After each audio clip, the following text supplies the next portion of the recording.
ഓം ശ്രീ സായിറാം. എല്ലാവർക്കും നമസ്കാരം. തത്വബോധം തുടർന്ന് നോക്കാം. വാസുദേവേന്ദ്രയോഗീന്ദ്രം നത്വാ ജ്ഞാനപ്രദം ഗുരും മുമുക്ഷൂണാം ഹിതാർത്ഥായ തത്വബോധോഭിധീയതേ. നമ്മള് ജീവ ബ്രഹ്മ ഐക്യം എന്ന ഭാഗത്തിലാണ് ഇപ്പോ നമ്മൾ നോക്കിക്കൊണ്ടിരിക്കുന്നത്. അതില് ജീവൻ എന്നാൽ എന്ത്, അതിൻ്റെ എങ്ങനെയാണ് നമ്മൾ മനസ്സിലാക്കേണ്ടതെന്നൊരു ഭാഗം, പിന്നെ ഈശ്വരൻ എന്നുള്ളൊരു ഭാഗം, ഇത് രണ്ടുമാണ് ഇപ്പൊ നമ്മൾ കഴിഞ്ഞ ദിവസം നോക്കിയത്. അതൊന്നുകൂടെ അതിലെ ഒന്ന് കടന്നു പോകാം, അല്ലെങ്കിൽ നമുക്ക് ഈ ഭാഗം മനസ്സിലാക്കാൻ ബുദ്ധിമുട്ട് വരും. അതുകൊണ്ട് ഒന്നുകൂടെ അതിലെ നമ്മൾ കടന്നു പോവുകയാണ്. ജഡമായ പഞ്ചഭൂതത്തിന്റെ വികാരമാണ്, മാറ്റമാണ് സൂക്ഷ്മ ശരീരമായിട്ടുള്ള മനസ്സ്. അപ്പൊ മനസ്സ് ബൈ നേച്ചർ ജഡമാണ്. അങ്ങനെ ഇരിക്കെ ആത്മാവിന്റെ ചിത്തിന്റെ പ്രതിബിംബം മനസ്സിൽ ഉണ്ടാകുന്നു. അപ്പോൾ സൂക്ഷ്മ ശരീരത്തിലെ മനസ്സിൽ വേറൊരു കാര്യം വരുന്നു. അതായത് സൂക്ഷ്മ ശരീരത്തില് ഒരു പ്രതിബിംബം കൂടി വരുന്നു. മനസ്സിൽ വെളിപ്പെടുന്ന ആ ആത്മാവിന്റെ, അതായത് ചിത്തിന്റെ പ്രതിബിംബത്തെ ചിതാഭാസൻ എന്ന് പറയും. ചിത്ത് ആഭാസമായത്. ഇത് സംഭവിക്കുന്നത് എങ്ങനെയാണ്? സൂക്ഷ്മ ശരീരത്തിന് ഒരു പ്രത്യേക ശക്തിയുണ്ട്, അതാണ് ഇത് നടപ്പാക്കുന്നത്. അതായത് ജഡമായ സൂക്ഷ്മ ശരീരം ഇപ്പോൾ ഉണർവുള്ള ഒരു സൂക്ഷ്മ ശരീരമായിട്ട് മാറുന്നു. ഈ ചിതാഭാസൻ അവിടെ വരുന്നത് കൊണ്ട്. അപ്പോ ബ്രഹ്മത്തിന്റെ ഒരു ശക്തിയെ സ്വീകരിക്കാൻ മനസ്സിന്, ഒരു സൂക്ഷ്മ ശരീരത്തിന് പ്രത്യേക കഴിവുള്ളത് കൊണ്ട് അത് സ്വീകരിക്കും. അപ്പോൾ മനസ്സ് എന്തായി മാറുന്നു? ഒരു ഉണർവുള്ളതായി മാറുന്നു. നമുക്ക് അറിവ്, ഞാൻ ഉണ്ട് എന്നുള്ള ആ അറിവ്, സത്തുണ്ടാകും. ഉണ്ട് എന്നുള്ള സത്ത് അവിടെ ഉറയ്ക്കുന്നു ചിത്തിൽ. അപ്പൊ ആത്മാവിന്റെ പ്രതിബിംബത്തിനാൽ ആണ് ഇത് നമുക്ക് അറിയാൻ സാധിക്കുന്നത്. അപ്പൊ മരണം എന്ന് പറഞ്ഞാൽ എന്താണ്? ഒരു ജീവന്റെ മരണം എന്ന് പറഞ്ഞാൽ എന്താണ് ശരിക്കും ഉണ്ടാവുക? നമുക്കൊന്ന് ഊഹിച്ചറിയാലോ. ചിതാഭാസനോട് കൂടിയ, മനസ്സോട് കൂടിയ സൂക്ഷ്മ ശരീരം സ്ഥൂല ശരീരത്തെ വിട്ടുപോകുമ്പോൾ ആണ് മരണം. അതുവരെ ഈ സ്ഥൂല ശരീരത്തിൽ ഇരുന്ന് ഈ ലോകത്തെ അനുഭവിച്ചു കൊണ്ടിരുന്നു. കർമ്മഫലം തീരുമ്പോ ചിതാഭാസൻ സൂക്ഷ്മ ശരീരത്തോടു കൂടി ഈ സ്ഥൂല ശരീരത്തെ ഉപേക്ഷിച്ച് പുറത്തു പോകുന്നു. തമിഴിൽ പറയുമ്പോ അതിന് ഉയിർ പോയി എന്ന് പറയും. ഈ ചിതാഭാസനെയാണ് ഉയിർ പോയി എന്ന് പറയുമ്പോൾ അവര് അവിടെ ഉദ്ദേശിക്കുന്നത്. അത് ആത്മാവിനെ അല്ല. ആത്മാവ് പോകുന്നില്ല, വരുന്നില്ല. ആത്മാവിനെയല്ല, ജീവനെയാണ് ഇവിടെ പറയുന്നത്. കാരണം ആത്മാവ് ഒരിടത്ത് നിന്ന് മറ്റൊരിടത്തേക്ക് പോകുകയോ യാത്ര ചെയ്യുകയോ ഒന്നുമില്ല. നമ്മൾ അങ്ങനെയാണ് ധരിച്ചു വെച്ചിരിക്കുന്നത്. അങ്ങനെയൊന്നുമല്ല. ആത്മാ എല്ലായിടത്തുമുണ്ട്, നിറഞ്ഞു നിൽക്കുകയാണ്. പക്ഷെ അത് അറിയുന്നില്ല. നമ്മൾ മായ കൊണ്ട് മറയ്ക്കപ്പെട്ടിരിക്കുന്നു. നമ്മളൊരു ജീവൻ എന്നുള്ള നിലയ്ക്ക് നമ്മൾ ഇങ്ങനെ നിൽക്കുന്നു. അതിനി മുന്നോട്ട് പോകുമ്പോൾ അതിന്റെ വിശദമായിട്ടുള്ള കാര്യങ്ങൾ വരും. അപ്പോ സൂക്ഷ്മ ശരീരത്തോടുകൂടി ചിതാഭാസനാണ് സഞ്ചരിക്കുന്നത്. അത് വേറെ ലോകങ്ങളിലേക്കോ അടുത്ത ശരീരത്തിലേക്കോ ഒക്കെ യാത്രയാവും. അപ്പോ ആത്മാ വേറൊരു ശരീരത്തെ പ്രവേശിച്ചു എന്ന് പറയുന്നത് ശാസ്ത്രപ്രകാരം തെറ്റാണ്. ശാസ്ത്രപ്രകാരം അത് തെറ്റാണ്. ആത്മാവല്ല പ്രവേശിക്കുന്ന, സൂക്ഷ്മ ശരീരമാണ് പ്രവേശിക്കുന്നത്. ആത്മാ എല്ലായിടത്തും നിറഞ്ഞു നിൽക്കുന്നു. ചിതാഭാസനാണ് പ്രവേശിക്കുന്നത്. ആത്മാ സർവവ്യാപിയാണ്. അതിന് വേറെ പ്രവേശിക്കലും പുറത്തു പോകലൊന്നുമില്ല. അപ്പോ ചിതാഭാസൻ പ്ലസ് മനം സൂക്ഷ്മ ശരീരത്തിലും ഉണ്ട്. പിന്നീട് സ്ഥൂല ശരീര ഇല്ലാത്ത ഒരു അവസ്ഥ, അതിനാണ് പ്രേതാവസ്ഥ എന്ന് പറയുന്നത്. സൂര്യശരീരത്തിലേക്ക് പ്രവേശിച്ചിട്ടില്ല, പക്ഷെ അന്തരീക്ഷത്തിൽ സൂക്ഷ്മ ശരീരമുണ്ട്. അതിനാണ് ഈ പ്രേതാവസ്ഥ എന്ന് പറയുന്നത്. അപ്പൊ ജീവൻ ഈസ് ഈക്വൽ ടു ആത്മാ അല്ലെങ്കിൽ ചിത്ത് പ്ലസ് സൂക്ഷ്മ ശരീരം വിത്ത് ചിതാഭാസൻ. അപ്പൊ ചിത്ത് പ്ലസ് സൂക്ഷ്മ ശരീരം പ്ലസ് ചിതാഭാസൻ ആണ് ശരിക്കും പറഞ്ഞ ജീവൻ. പിന്നീട് സ്ഥൂല ശരീരത്തിൽ പ്രവേശിക്കുമ്പോൾ സ്ഥൂല ശരീരവും കൂടെ വന്ന് ജീവൻ ആവുന്നു. ഈ സൂക്ഷ്മ ശരീരത്തെയും ചിതാഭാസനെയും പിരിക്കാൻ പറ്റില്ല. കാരണം മനസ്സിലാണ് പ്രതിബിംബം. ഈ സൂക്ഷ്മ ശരീരം ചിതാഭാസനോടുകൂടി സ്ഥൂല ശരീരം സ്വീകരിക്കുമ്പോൾ ആ സ്ഥൂല ശരീരത്തിനും ഒരു ഉണർവുണ്ടാവും. അത് വിട്ടുപോകുമ്പോൾ ഉണർവില്ലാതെ മരിച്ചുപോയി, അവിടെ ജഡമായി മാറും. അപ്പൊ സ്ഥൂല ശരീരം ജഡമല്ലാതിരിക്കുന്നത് ഈ ചിതാഭാസന്റെ ഉണർവ് അവിടെ ഉള്ളത് കൊണ്ടാണ്. അപ്പൊ ആത്മാവിനെ പ്രതിബിംബിക്കുന്നത്, ചിതാഭാസനായിട്ട് അവിടെ വരുന്നത് സ്ഥൂല ശരീരത്തിലല്ല, അത് സൂക്ഷ്മ ശരീരത്തിലാണ്. ആ സൂക്ഷ്മ ശരീരം സ്ഥൂല ശരീരത്തിൽ പ്രവേശിക്കുമ്പോഴാണ് നമ്മളിങ്ങനെ ജീവനുള്ളവരായിട്ട് ഇങ്ങനെ ഇരിക്കുന്നത്. ഉണർവ് നമുക്ക് സ്ഥൂല ശരീരത്തിൽ ഉണർവ് തോന്നുന്നത്. സൂക്ഷ്മ ശരീരം ചിതാഭാസനോടുകൂടി പുറത്തു പോകുമ്പോൾ ഈ സ്ഥൂല ശരീരം നിലംപതിക്കും. അപ്പോ ആ ജഡമായതും ആത്മാ തന്നെ, ബ്രഹ്മൻ തന്നെ. പക്ഷെ ആത്മാവിന്റെ ചൈതന്യാംശം അവിടെ പ്രവർത്തിക്കില്ല. ഒരു ബോഡി അവിടെ കിടക്കുമ്പോൾ അത് ബ്രഹ്മമല്ല എന്ന് ചോദിച്ചാൽ ബ്രഹ്മമാണ്. ബ്രഹ്മത്തിൽ നിന്നല്ലാതെ ഇവിടെ വേറെ ഒന്നും ഉണ്ടായിട്ടില്ലല്ലോ. പക്ഷെ അങ്ങനെയാണെങ്കിൽ എന്താ വെറുതെ ഇരിക്കുന്നേ, അനങ്ങാതിരിക്കുന്നേ, നിർജീവമായിരിക്കുന്നേ? നിർജീവം എന്ന വാക്ക് നമ്മൾ ഉപയോഗിക്കുമല്ലോ. എന്താ നിർജീവമായിരിക്കുന്നേ എന്ന് ചോദിച്ചാൽ അവിടെ ആത്മാവിന്റെ ചൈതന്യ അംശം പ്രവർത്തിക്കുന്നില്ല, അത്രേ ഉള്ളൂ. അപ്പോ ജീവൻ എന്ന് പറഞ്ഞാൽ ചിത്ത് പ്ലസ് സൂക്ഷ്മ ശരീരം വിത്ത് ചിതാഭാസം, അത്രയാണ് ഇവിടെ മനസ്സിലാക്കുന്നത്. ഇനി ഈശ്വര തത്വം നോക്കുമ്പോഴോ, ഈശ്വര തത്വം എന്ന് പറഞ്ഞാൽ മായ പ്ലസ് മായ ചേർന്നിരിക്കുന്ന ബ്രഹ്മം, മായ പ്ലസ് മായ ചേർന്നിരിക്കുന്ന ബ്രഹ്മവും. ബ്രഹ്മാശ്രയമായ എന്നാണല്ലോ നമ്മൾ പഠിച്ചത്. അപ്പോ മായയെ തനിയെ നമുക്ക് നോക്കി പഠിക്കാൻ പറ്റില്ല. മായയെ തനിയെ നോക്കാൻ, പഠിക്കാൻ, മനസ്സിലാക്കാൻ ഒന്നും പറ്റില്ല. കാരണം ബ്രഹ്മാശ്രയമായാണ്. ഇപ്പൊ നിഴലിനെ പഠിക്കണമെങ്കിൽ നിഴലിനെ മാത്രമായിട്ട് പഠിക്കാൻ പറ്റുമോ? ഇല്ല. കാരണം ഞാൻ പോയ ശേഷം എന്റെ നിഴലിനെ കുറിച്ച് പഠിക്കാൻ പറ്റുമോ? പറ്റില്ല. ഞാൻ ഉണ്ടെങ്കിലേ നിഴലുള്ളൂ. അതേപോലെ ബ്രഹ്മം ഉണ്ടെങ്കിലേ മായയുള്ളൂ. അതാണ് ബ്രഹ്മാശ്രയമായ. അപ്പൊ ഈശ്വരതത്വം ഈസ് ഈക്വൽ ടു ബ്രഹ്മം പ്ലസ് മായയാണ് ഈശ്വരതത്വം. ബ്രഹ്മം പ്ലസ് മായ ഈസ് ഈക്വൽ ടു ഈശ്വരതത്വം. ആക്ച്വലി ഈ മായ ജഡമാണ്. ഈ മായ ശരിക്കും പറഞ്ഞാൽ ജഡമാണ്. സൂക്ഷ്മ ശരീരവും ജഡമാണ്. അപ്പോ അതുപോലെ മായയും ജഡമാണ്. മായയും ബ്രഹ്മത്തിൽ നിന്ന് ചിത്ത് സ്വീകരിച്ച്, മായയും ബ്രഹ്മത്തിൽ നിന്ന് ചിത്ത് സ്വീകരിച്ച് തന്നിലൊരു ഉണർവുണ്ടാക്കും മായ. അതായത് മായയിലെ ചേതന തത്വമാണ് ഈശ്വരൻ. മായയിലെ ആ ബ്രഹ്മത്തിന്റെ ചിത്ത് ചേതന തത്വമാണ് ഈശ്വരൻ. ഈശ്വരൻ ജഡമാണോ? അല്ലല്ലോ, ജഡമല്ലല്ലോ. അത് അറിവ് സ്വരൂപമല്ലേ? ഈശ്വരൻ അറിവ് സ്വരൂപമാണ്, ജഡമല്ല. അപ്പോ സമഷ്ടി ചിതാഭാസൻ എന്ന് വേണമെങ്കിൽ പറയാം ഈശ്വരനെ. എല്ലാ നിറഞ്ഞിരിക്കുന്ന സമഷ്ടി, സമഷ്ടി ചിതാഭാസൻ. സമഷ്ടി ബ്രഹ്മം എന്ന് പറയുന്നത് അവിടെ സമഷ്ടി ചിതാഭാസൻ ഈശ്വരൻ. സമഷ്ടി ചിതാഭാസൻ ഈശ്വരൻ. ഇനി നമുക്ക് ആ ജീവനും ഈശ്വരനും നമ്മളൊരു ബന്ധം എന്താണെന്ന് നോക്കുമ്പോൾ, ഈശ്വരൻ സൃഷ്ടികർത്ത, ജീവൻ സൃഷ്ടിക്കപ്പെട്ടത് എന്നാണല്ലോ നമ്മൾ പറയുന്നത്. ഈശ്വരൻ സൃഷ്ടികർത്ത, നാം സൃഷ്ടിക്കപ്പെട്ടത്. പിന്നെയോ ഈശ്വരൻ സമഷ്ടി, നാം വ്യഷ്ടി. ഈശ്വരൻ സമഷ്ടി, നാം വ്യഷ്ടി. അപ്പൊ ഇത് എന്തിന്റെ ആധാരത്തിൽ എങ്ങനെ പറയണേ?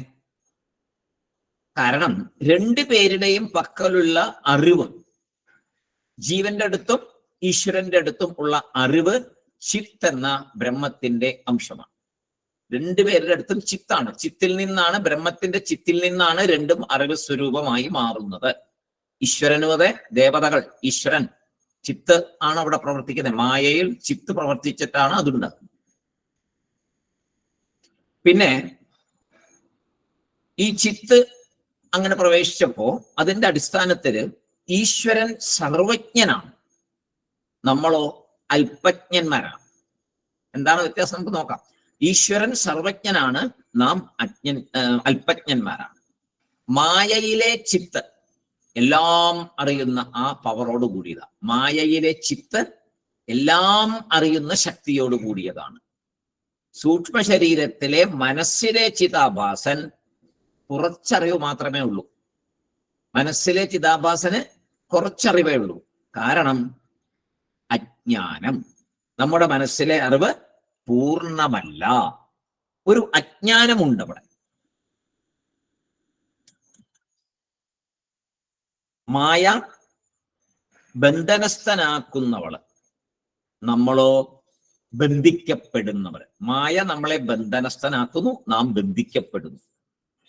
അപ്പൊ ഇതെല്ലാം സൂക്ഷ്മ ശരീരത്തിലെ വിത്ത് ചിതാഭാസൻ എന്ന നിലയിൽ നോക്കുമ്പോഴാണ്.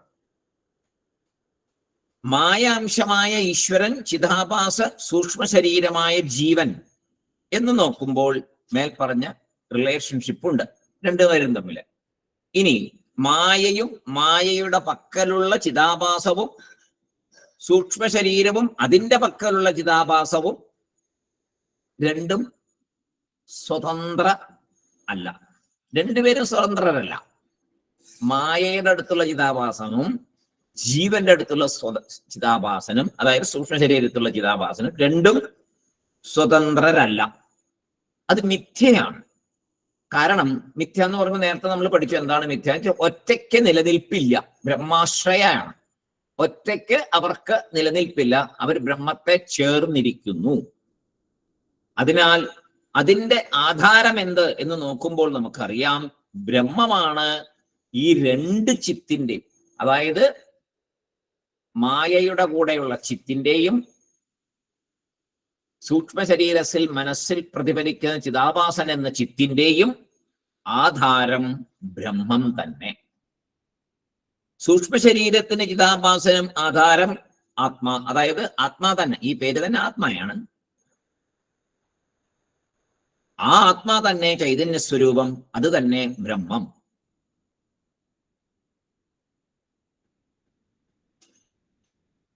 ഇനി ഈ എക്സ്റ്റേണൽ ആയിട്ട് അല്ലെങ്കിൽ ഒറ്റ നോട്ടത്തിൽ നമ്മൾ നോക്കുമ്പോൾ സൂക്ഷ്മ ശരീരം പ്രതിബിംബം എന്നതിനെ വിട്ട്, അതായത് അതിനെ ത്യാഗം ചെയ്തിട്ട് നോക്കിയാൽ ഈശ്വരന്റെ അടുത്തുള്ള മായയെയും എടുക്കാതെ മായയുടെ ആധാരമായ തത്വത്തെയും സൂക്ഷ്മ ശരീരത്തിന് ചിതാഭാസനും ആധാരമായ തത്വത്തെയും എടുത്താൽ, അതിനെ രണ്ടിനെയും എടുത്തു നോക്കിയാൽ ജീവ ഈശ്വര റിലേഷൻഷിപ്പ് രണ്ടു കൂട്ടർക്കും ആധാരമായ തത്വത്തെ ശ്രദ്ധിച്ചാൽ എന്താ കാണാൻ പറ്റുക?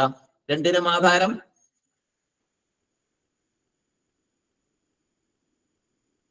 ആത്മാവിന് ശാസ്ത്രത്തിൽ പറയുന്ന ലക്ഷണവും ബ്രഹ്മത്തിൽ ശാസ്ത്രത്തിൽ പറയുന്ന ലക്ഷണവും ഒന്ന് തന്നെയാണെന്ന് കാണാം. രണ്ടിനകത്തുമുള്ള ആത്മാംശത്തെ എടുത്താൽ, ബ്രഹ്മാംശത്തെ എടുത്താൽ. അപ്പൊ ആത്മാവും സച്ചിദാനന്ദ സ്വരൂപം, ബ്രഹ്മവും സച്ചിദാനന്ദ സ്വരൂപം.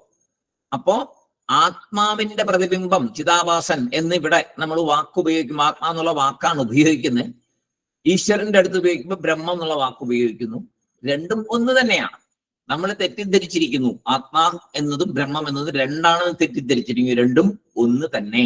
രണ്ടിന്റെയും ആത്മ സച്ചിദാനന്ദ സ്വരൂപമാണ്, ബ്രഹ്മവും സച്ചിത് ആനന്ദ സ്വരൂപമാണ്. അപ്പൊ രണ്ടും ഒന്ന് തന്നെ. മായയ്ക്ക് ആധാരം എന്ന് പറയുമ്പോൾ, അതാ ഈശ്വര തത്വത്തെ പറയുമ്പോൾ ബ്രഹ്മം ബ്രഹ്മം എന്ന് പറയും. സ്ഥൂല ശരീരത്തിൽ സൂക്ഷ്മ ശരീരം പ്രവർത്തിക്കുമ്പോൾ ഉണ്ടാകുന്ന ജീവൻ എന്ന ഭാഗം എടുക്കുമ്പോൾ നമ്മൾ ആത്മാ എന്ന് പറയും. അപ്പൊ ആത്മാവും അവിടെ പറഞ്ഞ ബ്രഹ്മവും ഒന്ന് തന്നെയാണ്. രണ്ടിനും ഒരേ ഗുണങ്ങളാണ്. സച്ചിദാനന്ദം. ജീവനും ഈശ്വരനും ആധാരത്തിൽ ഒന്ന് തന്നെ. ഇതിനാണ് മഹാവാക്യം, ഐക്യം പറയുന്ന മഹാവാക്യം എന്ന് പറയാം. ഇനി സ്ഥൂല ശരീര അഭിമാനി ജീവനാമകം ബ്രഹ്മ പ്രതിബിംബം ഭവതി. സ്ഥൂല ശരീര അഭിമാനി ജീവ നാമകം ബ്രഹ്മ പ്രതിബിംബം ഭവതി. സ ഏവ ജീവഃ പ്രകൃത്യാ സ്വസ്മാത് ഈശ്വരം ഭിന്നത്വേന ജാനാതി. വിശദമായിട്ടാണ് ഇവിടെ പറഞ്ഞുതരാൻ പോകുന്നത്.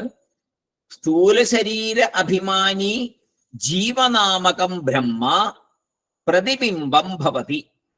സ ഏവ ജീവഃ പ്രകൃത്യാ സ്വസ്മാത് ഈശ്വരം ഭിന്നത്വേന ജാനാതി. എന്താണ് പറയുന്നത് നോക്കാം. നാം ഇപ്പോൾ മഹാവാക്യ വിചാരത്തിലാണ് ഇരിക്കുന്നത്. രണ്ടും ഒന്ന് എന്നുള്ളതാണ് മഹാവാക്യ വിചാരം. ജീവനും ഈശ്വരനും ഒന്ന്, ഐക്യം, തത്വമസി, അഹം ബ്രഹ്മാസ്മി എന്നുള്ള ഭാഗങ്ങൾ നോക്കുമ്പോൾ ഈശ്വരൻ ജീവസംബന്ധമാണത്. ഇത് രണ്ട് ആംഗിളിലാണ് നോക്കിയത്. ഒന്ന്, ഈശ്വരൻ സൃഷ്ടികർത്ത, ജീവൻ സൃഷ്ടിക്കപ്പെട്ടത് എന്ന രീതിയിൽ നോക്കി. പിന്നെ ഒന്ന്, ആധാരതത്വം രണ്ടും ബ്രഹ്മമാണ് എന്നും നോക്കി. ജീവൻ ഈശ്വരൻ രണ്ടും ഒന്ന് എന്ന് പറയുന്നതിനെ മഹാവാക്യം എന്നും മനസ്സിലാക്കി.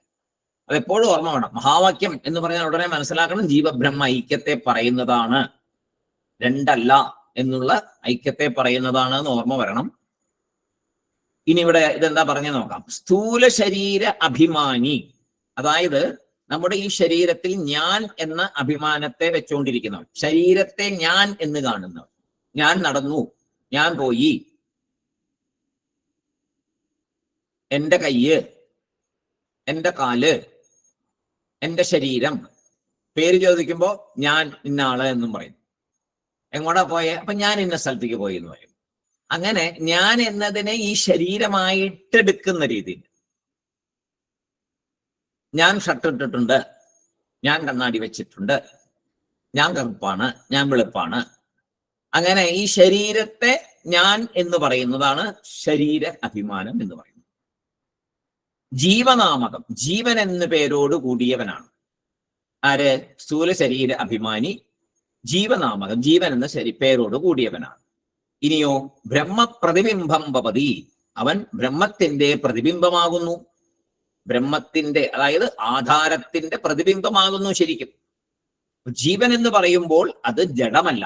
ജീവൻ എന്ന് പറഞ്ഞാൽ ഉടനെ ജഡത്വം മാറി. അവിടെ ജഡമല്ല. കിടക്കും ജീവനുണ്ടോ എന്നാണല്ലോ ചോദിക്കുന്നത്. ജീവനുണ്ടോ നോക്കൂ, ജീവൻ പോയോ, ജീവനുണ്ടോ? എന്തെങ്കിലും ഒരു ജീവികളൊക്കെ ചത്ത് കിടക്കുകയാണെങ്കിൽ ജീവനുണ്ടോ, അനക്കമുണ്ടോ, ജീവനുണ്ടോ, അങ്ങനെയല്ലേ നോക്കുക. ജീവൻ പോയി, ജീവനുണ്ടോ? അപ്പോ ഒരു ഉണർവാണ്, അതൊരു ഉണർവാണ്. ബോധമുണ്ടോ നോക്കുക. ബോധമുണ്ടെങ്കിലും ചിലപ്പോ ബോധമുണ്ടെങ്കിൽ നമുക്ക് ജീവനുണ്ടെന്ന് വിചാരിക്കും.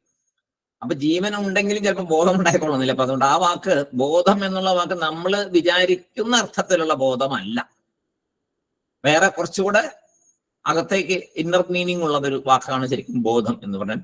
ഉണർവ് എന്ന് പറയാം. അപ്പൊ ബ്രഹ്മത്തിന്റെ ആധാരത്തില് പ്രതിബിംബമാണ്. ബ്രഹ്മ പ്രതിബിംബം ഭവതി എന്ന് വ്യക്തമായിട്ട് ഇവിടെ പറഞ്ഞിരിക്കുന്നു. ജീവൻ എന്ന് പറയുമ്പോൾ അത് ജഡമല്ല, അതൊരു ഉണർവ്, ഒരു ബോധമാണ്. അപ്പോൾ ഇവിടെ ജീവനാർ. അപ്പൊ ശരിക്കും ജീവനാരാണ്? ഈ ശരീരമാണോ? അല്ല, ചേതന തത്വമാണ്. ജീവൻ എന്ന് പറഞ്ഞാൽ ഒരു ചേതന തത്വം ആണ്. ആ ചേതന തത്വം ആത്മാവിന്റെ പ്രതിബിംബമാണ്. അതാണ് നമ്മൾ മനസ്സിലാക്കേണ്ടത്. ഈ ജീവൻ എന്ന ചേതന തത്വം ആത്മാവിന്റെ എന്ന് പറയുമ്പോൾ അത് പ്രത്യേകമായിട്ട് തോന്നരുത്. ബ്രഹ്മത്തിന്റെ, ആ ചൈതന്യത്തിന്റെ, ചിത്തിന്റെ പ്രതിബിംബം ആണ്. എവിടെ പ്രതിബിംബിക്കുന്നു? മനസ്സിൽ, സൂക്ഷ്മ ശരീരത്തിൽ പ്രതിബിംബിക്കുന്നു. മനസ്സിൽ, സൂക്ഷ്മ ശരീരത്തിൽ പ്രതിബിംബിക്കുന്നു. അങ്ങനെ സൂക്ഷ്മ ശരീരത്തിൽ പ്രതിബിംബിക്കുന്ന ചിതാഭാസൻ സ്ഥൂല ശരീരം സ്വീകരിച്ച് അതിൽ ഞാൻ എന്ന് അഭിമാനി. സൂക്ഷ്മ ശരീരത്തിലെ മനസ്സിൽ പ്രതിബിംബിക്കുന്ന ചിതാഭാസൻ സ്ഥൂല ശരീരത്തെ സ്വീകരിച്ച് അതില് ഞാൻ എന്ന് അഭിമാനിക്കുന്നു. ഇനിയോ എന്താ പറയുന്നത്? സ ഏവ ജീവ, ഇങ്ങനെയുള്ള ജീവൻ. സ ഏവ ജീവ പ്രകൃത്യ, സ്വാഭാവികമായി പിറപ്പില്, ജനനത്തിൽ തന്നെ സ്വാഭാവികമായിട്ട് സ്വപ്രകൃത്യ, സ്വസ്മാത്, ആ വാക്ക് സ്വസ്മാത്, തന്നിൽ നിന്ന്, സ്വസ്മാത്. സ ഏവ ജീവ പ്രകൃത്യ സ്വസ്മാത് ഈശ്വരം ഭിന്നത്വേന ജാനാതി എന്നാണ് അവിടെ പദം പറഞ്ഞത്. അപ്പോ പ്രകൃത്യ സ്വഭാവമായി പിറപ്പിൽ തന്നെ ജന്മന സ്വസ്വാദ് തന്നിൽ നിന്ന്, സ്വസ്മാത് തന്നിൽ നിന്ന് ഈശ്വരൻ ഭിന്നത്വേന ജാനാതി, ഈശ്വരനെ വേറെയായിട്ട്, ഈശ്വരനിൽ നിന്ന് ഭിന്നമാണ്, ഈശ്വരൻ ഭിന്നമാണ് എന്ന് വിചാരിക്കുന്നു. ആര്? എങ്ങനെയുള്ള ജീവൻ? മനസ്സില് അല്ല, ശരീരത്തെ ഞാൻ എന്ന അഭിമാനത്തോടുകൂടി ഇരിക്കുന്ന ബ്രഹ്മത്തിന്റെ പ്രതിബിംബം ആയിട്ട് സ്ഥൂല ശരീരത്തിൽ പ്രവേശിച്ച് ഞാൻ എന്ന് അഭിമാനിച്ചു കൊണ്ടിരിക്കുന്ന, സ്ഥൂല ശരീരത്തെ ഞാൻ എന്ന് അഭിമാനിച്ചു കൊണ്ടിരിക്കുന്ന ജീവൻ എന്ത് വിചാരിക്കുന്നു? ഈശ്വരൻ ഭിന്നമാണ്, തന്നിൽ നിന്ന് ഭിന്നമാണ്, ഈശ്വരൻ എന്നിൽ നിന്ന് ഭിന്നമാണ് എന്ന് വിചാരിക്കുന്നു. ഈ വിചാരം എങ്ങനെ ഉണ്ടായി? തനിയെ ഉണ്ടാകുന്നതാണ്. അതിന് ആദിമന്തവും ഒന്നും പറയാൻ പറ്റില്ല. ആരും ജനിക്കുമ്പോൾ ഇത് പഠിപ്പിച്ചു കൊടുക്കുന്നതുമല്ല. ഞാൻ ഈ ശരീരമാണ് ഞാൻ എന്ന തോന്നല് ആരും പഠിപ്പിക്കുന്നതല്ല, ജന്മന ഉണ്ടാകുന്നതാണ്. അതുകൊണ്ട് ആരെയും കുറ്റം പറയാൻ പറ്റില്ല, ആരെയും കുറ്റം പറയാൻ പറ്റില്ല. ജന്മന ഉണ്ടാകുന്നതാണ്. പിന്നെ അതിനെ കളയാൻ പറ്റും. അതാണ് ശാസ്ത്രം അഥവാ വേദാന്തം. അതിനെ മാറ്റി എങ്ങനെ മാറ്റാം എന്ന് പറയുന്നതാണ് വേദാന്തം. ജന്മനാ ഉള്ള ആ വിചാരം, അതിന്റെ പേരാണ് അജ്ഞാനം. ആ അജ്ഞാനത്തെ മാറ്റിയാൽ നമ്മൾ ബ്രഹ്മമാണ് എന്ന് തിരിച്ചറിയും. അത്രയേ ഉള്ളൂ വ്യത്യാസം അവിടെ.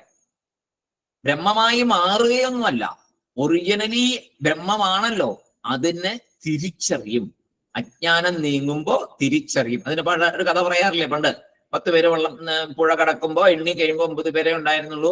ഗുരു വന്ന് പറഞ്ഞു കൊടുത്തപ്പോ അവനവനെ തൊട്ട് എണ്ണിയപ്പോ 10 ഉണ്ടായി. അപ്പൊ വേറെ ഒന്നും അവിടെ സംഭവിക്കുന്നില്ല, സിറ്റുവേഷനൊന്നും മാറ്റമില്ല, ആൾക്കാരുടെ എണ്ണത്തിലും മാറ്റമില്ല, അറിവിൽ മാറ്റം. അത് തന്നെയാണ് ഇവിടെ സംഭവിക്കുക. നമുക്ക് വേറെ ഒന്നും സംഭവിക്കില്ല, നമ്മുടെ അറിവിൽ മാറ്റം ഉണ്ടാകും. ഇപ്പൊ നമ്മൾ വിചാരിച്ചിരിക്കുന്ന ഞാനല്ല യഥാർത്ഥ ഞാൻ. അതാണ് രമണ മഹർഷി പറയുന്നത്, ഞാൻ ആര് എന്ന് പാര്, ഞാൻ ആരെന്ന് ചിന്തിച്ചു പാര് എന്നാണ് അദ്ദേഹം പറയുന്നത്. അപ്പൊ നമ്മൾ വിചാരിക്കുന്ന ഞാൻ എന്താ? നമ്മളിപ്പോ 2 തരത്തിൽ വിചാരിക്കും. ഇപ്പൊ ഒരു സ്റ്റേജില്, ഏറ്റവും താഴ്ന്ന സ്റ്റേജിൽ വിചാരിക്കും നമ്മൾ ഈ ശരീരമാണെന്ന്. അടുത്തൊരു സ്റ്റേജില് സൂക്ഷ്മ ശരീരമാണ് എന്ന് വിചാരിച്ചിരിക്കുന്ന ഒരു സ്റ്റേജ് ഉണ്ട്. നമ്മൾ സൂക്ഷ്മ ശരീരമാണ് എന്ന് വിചാരിച്ചിരിക്കുന്ന ഒരു സ്റ്റേജ് ഉണ്ട്. സൂക്ഷ്മ ശരീരമല്ല നമ്മൾ അതാണെന്ന് വിചാരിച്ചിരിക്കുന്നു.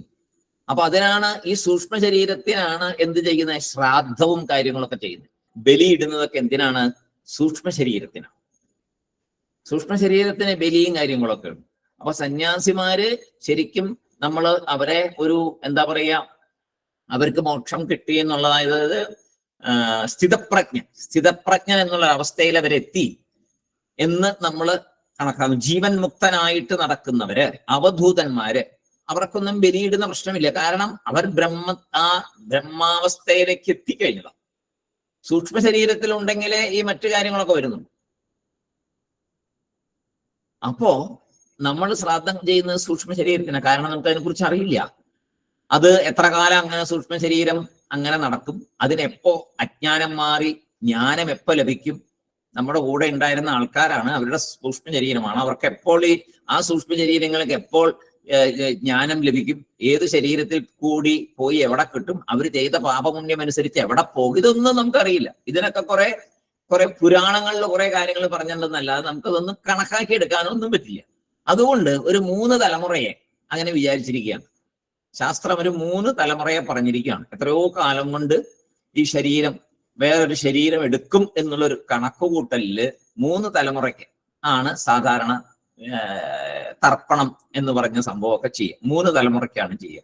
അച്ഛൻ, അച്ഛൻ്റെ അച്ഛൻ, അതിൻ്റെ അച്ഛൻ, അങ്ങനെ 3 തലയ്ക്ക്, അമ്മ, അമ്മയുടെ അമ്മ, അതിൻ്റെ അമ്മ, അങ്ങനെയുള്ള രീതിയിലാണ് ഇത് ചെയ്തുകൊണ്ടിരിക്കുന്നത്. കാരണം അത്രയും കാലത്തിനുള്ളിൽ എവിടെയെങ്കിലും എന്തെങ്കിലും രക്ഷ കിട്ടും എന്നുള്ളൊരു കണക്കൂട്ടലിൽ തന്നെയാണ്.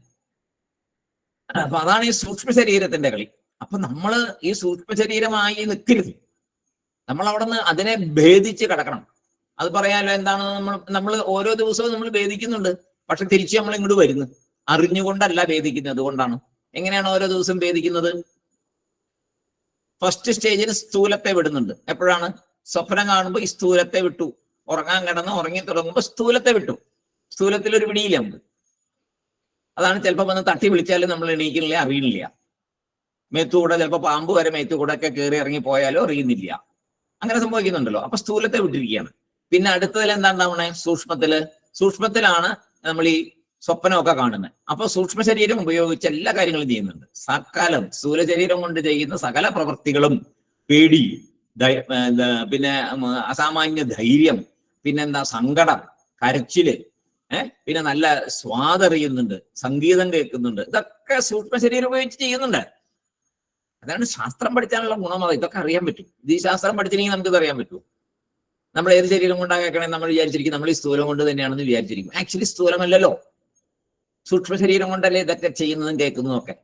പിന്നെ പറഞ്ഞ അടുത്തൊരു കാരണ ശരീരത്തെ, ഇതിനൊക്കെ കാരണമായൊരു ശരീരം വാസനകൾ, സംസ്കാരം എന്ന് പറഞ്ഞു. അപ്പോ അതിനെയും കൂടെ ഇല്ലാണ്ടാക്കിയാലോ പിന്നൊന്നുമില്ല, നമ്മൾ ആ ബ്രഹ്മവുമായിട്ട് ഏകീകരിച്ചു. ഈ വാസനയാണ് പിന്നീട് സൂക്ഷ്മമായി വന്ന് ഇങ്ങനെ രൂപമായത്. അപ്പൊ ആ വാസനകളെ എല്ലാം വിട്ടുകളഞ്ഞാൽ നമ്മൾ എന്തായി? നമ്മൾ ഒറിജിനൽ ആ ആത്മാവെന്നുള്ള പൊസിഷൻ നമുക്ക് കിട്ടി. ഇപ്പോ അതിനെയൊക്കെ പെയിന്റ് അടിച്ച് അല്ലെങ്കിൽ എന്തെങ്കിലും കലർത്തി വെച്ചിരിക്കുവാണ്, നമ്മൾ അറിയുന്നില്ല. അതാണ് അജ്ഞാനം. ആ അജ്ഞാനത്തിൽ നിന്ന് മോചനം ലഭിച്ചാൽ മോക്ഷമായി. നിസ്സാര കാര്യമാണത്, പക്ഷെ ചെയ്യാൻ സാധിക്കുന്നില്ല എന്നുള്ളതാണ്. അല്ലാണ്ട് മോക്ഷത്തിന് വേണ്ടി പ്രത്യേക ഒരു പദവി ഉണ്ടാക്കി അങ്ങോട്ട് പോകലും ഈശ്വരന്റെ അടുത്തേക്ക് പോയി ഒരു സീറ്റ് ഇട്ട് അവിടെ ഇരിക്കലും ഇതൊന്നല്ല, അങ്ങനെയൊന്നും അല്ലത്. അതാണ് ഈ ഐക്യം എന്ന് പറയുമ്പോൾ അതാണ് മനസ്സിലാക്കേണ്ടത്. ആ ഐക്യം എങ്ങനെ സംഭവിക്കും എന്നുള്ളതാണ് അറിയുന്നത്. അപ്പോൾ ജീവ ഈശ്വര ഐക്യം വന്നാൽ പോലും പോരാ. കാരണം അവിടെ മായയുടെ ചിതാഭാസൻ വർക്ക് ചെയ്തുകൊണ്ടിരിക്കുകയാണ്. ബന്ധനങ്ങളില്ലാത്തത് നമ്മുടേത്, ബന്ധനങ്ങളുള്ളത് മറ്റേത് ബന്ധനങ്ങൾ ഇല്ലാത്തത് ഈശ്വരൻ. ഇനി പറയുന്നത് നോക്കാം, ഒന്നുകൂടെ നോക്കാം, മുന്നോട്ട് പോകുമ്പോൾ കുറച്ചുകൂടെ ക്ലിയർ ആവും. അപ്പൊ പിറക്കുമ്പോൾ തന്നെ കൂടെ വരുന്നതാണ് എന്താണ്? ശരീര അഭിമാനം. ജീവൻ എന്നാൽ ശരിക്കും ഒരു പ്രതിബിംബ തത്വമാണ് എന്ന് തത്വബോധം അടിവരയിട്ട് പറയുന്നു. ജീവൻ എന്നാൽ ശരിക്കും പ്രതിബിംബ തത്വമാണ്. നന്നായിട്ട് മനസ്സിലാക്കുക. ജീവൻ എന്നാൽ പ്രതിബിംബ തത്വമാണ്. ഞാൻ പറഞ്ഞതല്ല, തത്വബോധത്തില് ആചാര്യർ പറഞ്ഞിരിക്കുന്നതാണ്. അപ്പോ ഇനി ഒരേ ഒരു ബ്രഹ്മം എവിടെ പ്രതിബിംബിക്കുമ്പോൾ ജീവൻ, എവിടെ പ്രതിബിംബിക്കുമ്പോൾ ഈശ്വരൻ? അതൊരു ചോദ്യം. എവിടെ പ്രതിബിംബിക്കുമ്പോഴാണ് ജീവനാകുന്നത്? ഒരേ ബ്രഹ്മം തന്നെയാണ് പ്രതിബിംബിക്കുന്നത്. അത് എവിടെ പ്രതിബിംബിക്കുമ്പോഴാണ് ജീവനാകുന്നത്? എവിടെ പ്രതിബിംബിക്കുമ്പോഴാണ് ഈശ്വരനാകുന്നത്? അതിനാണ് ഇനി വിശദമായിട്ടുള്ള ഒരു പഠിത്തമുണ്ട്. അതിനകത്ത് ശങ്കരാചാര്യ സ്വാമികൾ വളരെ ഗംഭീരമായിട്ട് പറഞ്ഞിട്ടുണ്ട്. അവിദ്യ ഉപാധി സൻ, അവിദ്യ ഉപാധി സൻ ആത്മാ ജീവ ഇത്യുച്യത്തെ. അവിദ്യ ഉപാധി സൻ ആത്മാ ജീവ ഇത്യുച്യത്തെ. മായോപാധി സൻ ഈശ്വര ഇത്യുച്യത്തെ. അവിദ്യ ഉപാധി സൻ ആത്മാ ജീവ ഇത്യുച്യത്തെ. മായോപാധി സൻ ഈശ്വര ഇത്യുച്യത്തെ. എന്താണ് ഇവിടെ? ജീവലക്ഷണം, ഈശ്വര ലക്ഷണം, അതിനാണ് ഇവിടെ പറയുന്നത്. ജീവന്റെ ലക്ഷണം, ഈശ്വരന്റെ ലക്ഷണമാണ് ഈ പറയാൻ പോകുന്നത്. മൂന്ന് ശരീരങ്ങൾക്കും ആധാരമായ തത്വം എന്താണ്? കാരണ, സൂക്ഷ്മ, സ്ഥൂല ശരീരത്തിന് ആധാരമായ തത്വം എന്താണ്? നമ്മൾ പഠിച്ചല്ലോ. തത്വം ആത്മാ അഥവാ ബ്രഹ്മം. മൂന്ന് ലോകങ്ങൾക്കും ആധാര തത്വം എന്താണ്? ബ്രഹ്മം. ഇതൊക്കെ നമ്മൾ സാധാരണയായിട്ട് പറയുന്നതാണ്. എല്ലാത്തിനും ആധാരം ബ്രഹ്മം. അപ്പൊ മായയെ സമഷ്ടി, ടോട്ടലായിട്ടുള്ളതിനെ, പ്രപഞ്ചം മുഴുവൻ നിറഞ്ഞു നിൽക്കുന്ന അതിനെ മായ. മായയുടെ വളരെ ചെറിയൊരു അംശമാണ് അവിദ്യ. മായയുടെ വളരെ സൂക്ഷ്മമായി വളരെ ചെറിയൊരു അംശമാണ് അവിദ്യ. എല്ലാ കാരണശരീരങ്ങളും കേട്ടോണം, സംസ്കാരം, വാസന, എല്ലാ കാരണശരീരങ്ങളും ചേർന്നാൽ മായ. എല്ലാ കാരണശരീരങ്ങളും, പ്രപഞ്ചത്തിലെ സകല കാരണശരീരങ്ങളും ചേർന്നാൽ അതിന് മായ എന്ന് പറയും. ഒറ്റയ്ക്കൊരു കാരണശരീരം ആണ് അവിദ്യ. ഒറ്റയ്ക്കുള്ള കാരണശരീരം അവിദ്യ എന്ന് പേര്. മൊത്തമായിട്ടുള്ള കാരണശരീരങ്ങൾക്ക് എല്ലാം കൂടെ കൂടുന്നതിന് മായ എന്ന് പേര്. ഇത് ഓർത്തിരുന്നോണം, എന്നാലേ മുന്നോട്ടുള്ള പാഠം മനസ്സിലാവുള്ളൂ. കാരണശരീരത്തില് അപ്പോ ഒറ്റയ്ക്കുള്ള കാരണശരീരം അവിദ്യ, മൊത്തത്തിലുള്ള കാരണശരീരം മായ. കാരണശരീരത്തില് ആത്മാ പ്രതിബിംബിക്കുമ്പോൾ ആ പ്രതിബിംബത്തിന് ജീവൻ എന്ന് പേര്. കാരണശരീരത്തില് ആത്മാ പ്രതിബിംബിക്കുമ്പോൾ അതിന് ജീവൻ എന്ന് പേര്. അപ്പൊ വ്യഷ്ടി, ഇൻഡിവിജ്വൽ കാരണ സൂക്ഷ്മ ശരീരത്തിൽ പ്രതിബിംബിക്കുന്ന ബ്രഹ്മചൈതന്യത്തിന് ചിതാഭാസൻ, അതാണ് ജീവൻ. വ്യഷ്ടി, ഇൻഡിവിജ്വൽ കാരണ സൂക്ഷ്മ ശരീരത്തിൽ, അവിടുത്തെ കാരണ ശരീരത്തിൽ വന്ന് സൂക്ഷ്മ ശരീരത്തിൽ പ്രതിബിംബിക്കുന്ന ബ്രഹ്മചൈതന്യത്തിനെ ചിതാഭാസൻ എന്ന് പറയുന്നു, ജീവൻ എന്ന് പറയുന്നു. ഇനി സമഷ്ടി, എല്ലാ ശരീരങ്ങളും മായാതത്വം, അതിൽ മൊത്തമായി പ്രതിബിംബിക്കുന്നത് അപ്പോ ഈശ്വരൻ. അതുകൊണ്ടാണ് നമ്മൾ ഈശ്വരൻ എല്ലായിടത്തും നിറഞ്ഞു നിൽക്കുന്നു എന്നല്ലേ നമ്മൾ പറയുന്നത്. നമ്മൾ എല്ലായിടത്തും നിറഞ്ഞു നിൽക്കുന്നുണ്ട്, ജീവൻ എല്ലായിടത്തും നിറഞ്ഞു നിൽക്കുന്നു എന്നുകൊണ്ട് പറയാറുണ്ടോ? അറിവില്ലായ്മയിലാണെങ്കിൽ ജീവൻ എല്ലായിടത്തും നിറഞ്ഞു നിൽക്കുന്നു എന്ന് പറയാറില്ലല്ലോ. ജീവൻ ഒറ്റയ്ക്കല്ലേ നമ്മൾ പറയുന്നത്, വ്യഷ്ടിയായിട്ടല്ലേ പറയുന്നത്, ഓരോ ഇൻഡിവിജ്വൽ ആയിട്ടല്ലേ പറയുന്നത്. ഈശ്വരൻ എങ്ങനെയല്ലല്ലോ പറയുന്നത്, ഈശ്വരൻ എല്ലായിടത്തും ഉണ്ടെന്നല്ലേ പറയുന്നത്. അപ്പോ ആത്മാ അഥവാ ബ്രഹ്മം മായയിൽ പ്രതിബിംബിക്കുമ്പോൾ ഈശ്വരൻ, ആത്മാ അല്ലെങ്കിൽ ബ്രഹ്മം ഇൻഡിവിജ്വൽ കാരണ ശരീരത്തിൽ പ്രതിബിംബിക്കുമ്പോൾ അതിന്റെ പേര് ജീവൻ.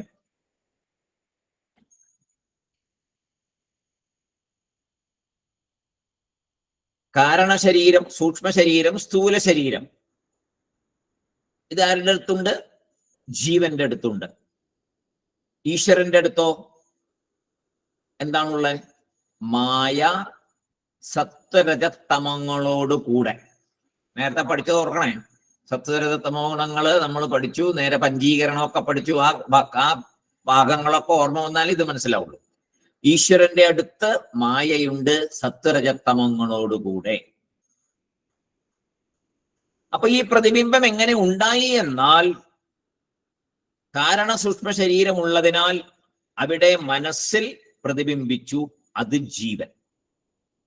വളരെ പ്രധാനപ്പെട്ട ഭാഗം. കാരണശരീരം, സൂക്ഷ്മ ശരീരം, സ്ഥൂല ശരീരം ഇവ ജീവന്റെ അടുത്ത് ഉണ്ട്. ഈശ്വരന്റെ അടുത്ത് മായയാണുള്ളത് സത്വരജതമോ ഗുണങ്ങളോട് കൂടെ. കാരണ സൂക്ഷ്മ ശരീരം ഉള്ളതിനാൽ അവിടെ മനസ്സിൽ ആത്മാ പ്രതിബിംബിച്ചു, അപ്പോൾ അത് ജീവൻ എന്നറിയപ്പെടുന്നു. മായയിൽ പ്രതിബിംബിച്ചു, അപ്പോൾ ഈശ്വരൻ എന്ന പേര്. മായയിൽ പ്രതിബിംബിച്ചപ്പോ, മറ്റേത് കാരണ ശരീരത്തില് പ്രതിബിംബിച്ചപ്പോ, ഇതിപ്പോ മായയിൽ പ്രതിബിംബിച്ചപ്പോൾ മൊത്തം ഈശ്വരൻ എന്ന പേര്. ഈ രണ്ടിനും ഏതിനാണ്? ജീവനും, അതായത് മനസ്സ്, സൂക്ഷ്മ ശരീരത്തിലെ മനസ്സ് ചിതാഭാസൻ എന്ന പേരിൽ അവിടെ പ്രതിബിംബിക്കുമ്പോൾ അതിനും, പിന്നെ ഈശ്വരൻ എന്ന് പറഞ്ഞല്ലോ, അവിടെ പ്രവർത്തിക്കുന്നു എന്ന് പറഞ്ഞല്ലോ, മായയിൽ പ്രതിബിംബിക്കുന്നു എന്ന് പറഞ്ഞല്ലോ, അതിന് മായയിൽ പ്രതിബിംബിക്കുന്നു എന്ന് പറഞ്ഞതിനും ശാസ്ത്രത്തില് വേറെ പേരുണ്ട്. അത് അനാത്മാവിനുള്ള വേറെ പേരാണ്. അനാത്മ, മായ അനാത്മാവ് തന്നെയാണ്. കാരണം മായയ്ക്ക് ശക്തി കൊടുക്കുന്നത് ആരാണ്? ബ്രഹ്മാശ്രയ എന്ന് പറഞ്ഞല്ലോ. ബ്രഹ്മത്തെ ആശ്രയിക്കുമ്പോഴാണ് മായയ്ക്ക് പ്രവർത്തിക്കാനുള്ള ശക്തി വരുന്നത്. അതുവരെ മായ തന്നെ. സ്ഥൂല സൂക്ഷ്മ കാരണ ശരീരങ്ങൾ എപ്പോഴാണ് പ്രവർത്തിക്കുന്നത്? ബ്രഹ്മത്തിന്റെ ശക്തി കിട്ടുമ്പോൾ അതുവരെ അവരും ജഡമാണ്. അപ്പോൾ രണ്ടുപേരും ജഡമെന്ന് പറഞ്ഞാൽ അനാത്മാക്കളാണ്. കാരണ ശരീരം ആത്മാവല്ല, സൂക്ഷ്മ ശരീരം ആത്മാവല്ല, സ്ഥൂല ശരീരം ആത്മാവല്ല, മായയും ആത്മാവല്ല. ഇവർക്കൊക്കെ ശക്തി കൊടുക്കുന്ന ആളാണ് മായ. അപ്പൊ ഇവരൊന്നും ആത്മാ അല്ലെങ്കിൽ അവരുടെ പേരെന്താണ്? അനാത്മ. അനാത്മാവിന് ഉള്ള വേറെ പേരാണ് ശാസ്ത്രത്തിൽ പറയുന്നത് ഉപാധി. പ്രത്യേകം ശ്രദ്ധിക്കുക, ഉപാധി. അനാത്മാവിന് ശാസ്ത്രത്തിൽ പറയുന്ന പേര് ഉപാധി. ആത്മാവല്ലാത്ത എല്ലാം ഉപാധിയാണ്. ആത്മാവല്ലാത്ത എല്ലാം ഉപാധിയാണ്. ഇതൊരു ലക്ഷണമാണ്. ഏതൊന്ന് ശ്രദ്ധിച്ച് കേൾക്കണം. ഇനി ഉപാധിയുടെ ലക്ഷണം. ഏതൊന്ന് മറ്റൊന്നിന്റെ അരികിൽ പോയി ഇരുന്ന് ഒന്ന് മറ്റേതിന്റെ അടുത്ത് പോയി ഇരുന്നു കൊണ്ട് അതിന്റെ തന്മയെ മറ്റൊന്നിൽ തെറ്റായി നൽകുന്നുവോ അതാണ് ഉപാധി. ഒന്നിന്റെ അടുത്ത് ചെന്നിരുന്ന് അതിന്റെ തന്മയെ മറ്റൊന്നിൽ തെറ്റായി നൽകുന്നു, ശരിയായിട്ടല്ല തെറ്റായിട്ട് നൽകുന്നുവോ അതിന്റെ പേരാണ് ഉപാധി. ഒരു ഉദാഹരണം നമുക്ക് പറഞ്ഞാൽ മനസ്സിലാവും. ഒരു നല്ല സ്ഫടികം ഇരിക്കുന്നു എന്ന് വിചാരിക്കാം. നല്ലൊരു സ്ഫടികം മേശപ്പുറത്ത് വെച്ചിട്ടുണ്ട്. അതിന്റെ തൊട്ടടുത്ത് ആ സ്ഫടികം വെച്ചിരിക്കുമ്പോൾ നമുക്കറിയാലോ അതിന്റെ നിറം എന്താണ്? ഒന്നുമില്ല, പ്രത്യേകിച്ച് ഒരു നിറവും ഇല്ലാതെ സ്ഫടികം നല്ല തെളിഞ്ഞു കാണും. അപ്പോ അതിന്റെ അടുത്ത് ചുവപ്പ് നിറമുള്ള ഒരു പുഷ്പം കൊണ്ടുവയ്ക്കുന്നു ഈ സ്ഫടികത്തിന്റെ അടുത്ത്. അപ്പൊ പിന്നെ നമ്മൾ നോക്കുമ്പോൾ സ്ഫടികത്തിന്റെ നിറം എങ്ങനെ ഇരിക്കും? നേരത്തെ പോലെ തെളിഞ്ഞാണോ ഇരിക്കുക? അല്ല, അതില് ചുവപ്പ് നിറമായിരിക്കും. ആ സമയത്ത് സ്ഫടികം നമ്മൾ നോക്കുമ്പോൾ സ്ഫടികം ചുവപ്പായി കാണും. എന്നാൽ ശരിക്കും സ്ഫടികം ചുവപ്പാണോ? അല്ല, ശരിക്കുമല്ല. പക്ഷെ ആണെന്ന് നമുക്ക് തോന്നും. ഇത് തോന്നിപ്പിച്ചതാര്? അടുത്തിരിക്കുന്ന ആ ചുവന്ന പുഷ്പം അല്ലേ? പുഷ്പം വെച്ചാൽ സ്ഫടികത്തിന്റെ നിറം ചുവപ്പായി തോന്നും. ഈ ചുവന്ന പുഷ്പത്തെ എന്താണ് പറയുക? ഉപാധി എന്ന് പറയും. ഈ ചുവന്ന പുഷ്പത്തെ ഉപാധി എന്ന് പറയാം. അത് എന്താ ചെയ്തേ? ഉപാധി തന്റെ ചുവപ്പ് നിറത്തെ ആ സ്ഫടികത്തിലേക്ക് എടുത്തു കൊടുക്കുകയാണ് ചെയ്തേ? അല്ല, കൊടുത്ത പോലെ അല്ലെ? ആ സ്ഫടികം ഇതിനെ ഏറ്റെടുത്ത പോലെയായി. അപ്പൊ അത് സത്യമായിട്ടും കൊടുത്തിട്ടുണ്ടോ? ഇല്ല. അതാണ് പറഞ്ഞ നേരത്തെ, മറ്റൊന്നിൽ തെറ്റായി നൽകുന്നുവോ അത് ഉപാധി എന്ന് പറഞ്ഞു. സത്യമായിട്ട് അങ്ങോട്ട് എടുത്തു കൊടുത്തിട്ടില്ല. ചുവപ്പ് നിറം അങ്ങോട്ട് എടുത്തു കൊടുത്ത അതിനകത്തേക്ക് വെച്ചിട്ടില്ല. തെറ്റായിട്ട് നമുക്ക് തോന്നുകയും ചെയ്യും. അപ്പോ അതില് ശരിക്കും ആരോപിക്കാന്ന് വേണമെങ്കിൽ പറയാം ഒരു പക്ഷെ ആ വാക്ക് അത്രയും ശാസ്ത്രത്തിലും വാക്കുകൾ വളരെ സൂക്ഷിക്കണം. അതുകൊണ്ട് നമുക്ക് ഇവിടെ പറഞ്ഞത് മാത്രമേ പറയാൻ പറ്റുള്ളൂ. സത്യമായിട്ടും കൊടുത്തിട്ടില്ല, തെറ്റായിട്ട് കൊടുത്ത പോലെ തോന്നുന്നു എന്ന് മാത്രമേ നമുക്ക് പറയാൻ പറ്റുള്ളൂ.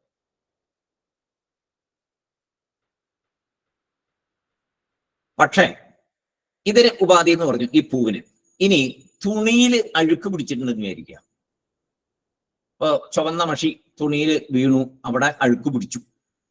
അത് ഉപാധി എന്ന് പറയാൻ പറ്റിയ അവിടെ. കാരണം അത് കളർ മാറി ചുമപ്പായപ്പോ അത് ഉപാധിയാ അല്ല, അത് സത്യമായിട്ടും അതിനകത്ത് കളർ വന്നു ഈ ചുവന്ന മഷി വീണപ്പോ. അപ്പോ ചെളി പിടിക്കുമ്പോഴും അങ്ങനെയുള്ള കളർ മാറ്റങ്ങളൊന്നും ഉപാധിവശമായി വരുന്നതല്ല. ഈ സ്ഫടികവും പോവും എന്നുള്ളൊരു ഉദാഹരണമേ നമുക്ക് അതിന് വ്യക്തമായിട്ട് നമുക്ക് പറഞ്ഞു തരാൻ പറ്റുള്ളൂ. ഇപ്പൊ സ്ഥൂല ശരീരം, സൂക്ഷ്മ ശരീരം, കാരണശരീരം, അതുപോലെ സമഷ്ടിയിൽ മായ, ഇവയെല്ലാം ഇവയുടെ ധർമ്മത്തെ, ഇവയെല്ലാം ശ്രദ്ധിച്ച് കേൾക്കണേ, വളരെ വളരെ വളരെ ശ്രദ്ധിക്കണം.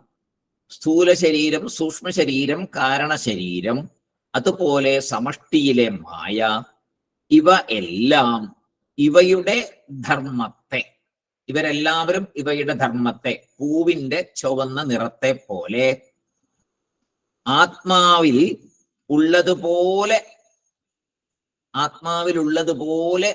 റിഫ്ലക്ട് ചെയ്യുകയാണ്. ഈ ധർമ്മങ്ങളെയെല്ലാം ആത്മാവിൽ ഉള്ളതുപോലെ അവിടെ റിഫ്ലക്ട് ചെയ്യുകയാണ്. അതിനാൽ ഈ ആത്മാക്കളാണ്